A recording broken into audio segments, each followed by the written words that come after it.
নন্দীগ্রামে কাউন্টিং প্রস্তুতি দেখার জন্য সরাসরি পৌঁছে গিয়েছেন শুভেন্দু অধিকারী। আর একই দিনে 4 তারিখ ইভিএম খোলা হবে নন্দীগ্রামে, আবার একই সঙ্গে ইভিএম খোলা হবে ভবানীপুরেরও।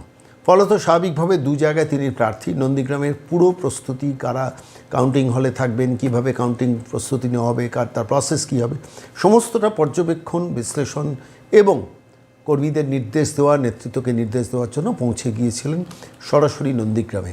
এবং সেখান থেকে সরাসরি কি বলেছেন সংবাদ মাধ্যমকে আজকের এই বিশেষ প্রতিবেদনে আপনাদের শোনাবো।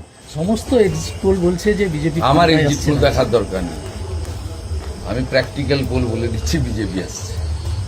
এত হাই অ্যান্ডকে ইনকামবেন্সি আমি 11তেই দেখিনি, কিন্তু 11তে পরিবর্তনের অনেকের মধ্যে একজন ছিল না, দেখি। দাদা, মমতা ব্যানার্জি আজও আবার বলছেন 226 সিট নিয়ে ক্ষমতায় ফিরছে, এমনকি 300 বলেছেন, 230 পেরিয়ে যেতে পারে। না বলেছে 300 পেলেও অবাক হব না। 300 কেন বলছেন, ঘুমানো দরকার না। দাদা, এত টেন্সড হয়ে যাচ্ছেন কেন? দাদা, নন্দীগ্রাম না ভবানীপুর, কোনটা লড়াই করা সহজ ছিল, কি বলবো? নন্দীগ্রাম কোনোটাই কঠিন ছিল না। হিন্দুরা ঝাঁটিয়ে ভোট দিয়েছে এবং হিন্দু স্বার্থ রক্ষাকারী, বেকার যুবকদের স্বার্থ রক্ষাকারী, নারী সুরক্ষা প্রদানকারী নরেন্দ্র মোদীজির আশীর্বাদ ধন্য একটি রাষ্ট্রবাদী সরকার তৈরি হতে চলেছে, যে সরকার সকলে বহুজন হিতায় বহুজন সুখায়, সকলকে ভালো রাখবে। দাদা, মুখ্যমন্ত্রী বলেছেন যে দলীয় মুসলমানদের ভোট ছাড়া, তাও পুরো ভোট পায়নি। আপনি দেখবেন এই যে আজকে একটু আগে চাণক্য দিয়েছে 8% মুসলিম বিজেপিকে ভোট করেছে। এখানেও আমি গতবারে 400 পেয়েছিলাম। আমার বিশ্বাস, আমি প্রাথমিকভাবে ভেবেছিলাম যে আমি 2000 মতো মুসলিম ভোট পেয়েছি। আমি নিজে বুথ ওয়াইজ হিসাব করলাম আমার নন্দীগ্রামের সবাইকে নিয়ে, এটা শেষ করলাম এক্ষুনি রিভিউটা। তা কাউন্টিংয়ের প্রস্তুতিও নিলাম নন্দীগ্রামে। তা আমি 4000 মতো মুসলিম ভোট পেয়েছি। দাদা, মুখ্যমন্ত্রী আজকে দলীয় কর্মীদের নির্দেশ দিয়েছেন যে ইভিএম চুরি হতে পারে বা হ্যাক হতে পারে। কালকেই এজেন্টরা বসতে চায়নি, তো কাউন্টিংয়ে কে যাবে? কাউন্টিং ওদের লোকই যাবে না, কাউন্টিংয়ে লোক যাবে না, কাউন্টিংয়ে লোক যাবে না। আপনি দেখবেন সকাল থেকে কি অবস্থা হবে।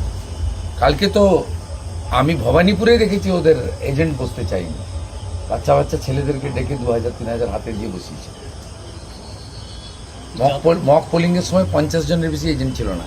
আর ওর কাছ থেকে লিস্টে নিয়ে নেবেন ভবানীপুরে 159 ভবানীপুর অ্যাসেম্বলি।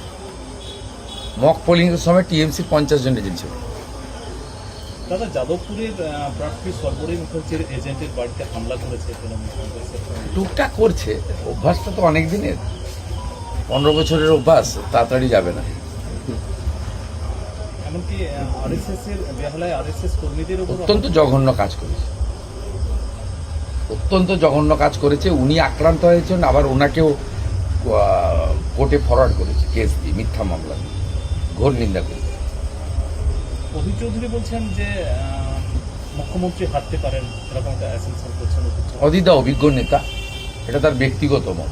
কংগ্রেসি হিসেবে তো তিনি আশা করবেন না, কারণ সোনিয়া গান্ধী, রাহুল গান্ধী আর মমতা ব্যানার্জি মিলে মেয়েরা যাতে এমপি এমএলএ হতে না পারেন, তার জন্য কদিন আগে হায়দ্রাবাদের আসাউদ্দিন ওয়াইসি আর কেরালার মুসলিম লীগের সঙ্গে হাত মিলিয়ে ভোট দিয়েছে মহিলাদের বিরুদ্ধে।